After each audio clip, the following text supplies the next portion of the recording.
up guys? So for today's video, gawa tayo ng tuyo. Bulad tag isda guys. Ganito lang pag ano guys, o pag-arrange sa isda. Yan lang guys.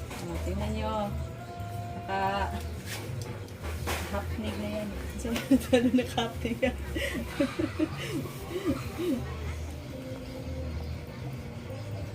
Galunggong ito guys, galunggong. Gawa tayo ng tuyo na galunggong.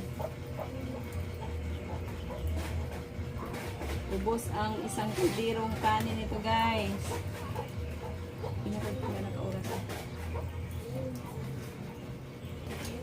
1 minute lang. Gawa tayo ng tuyo.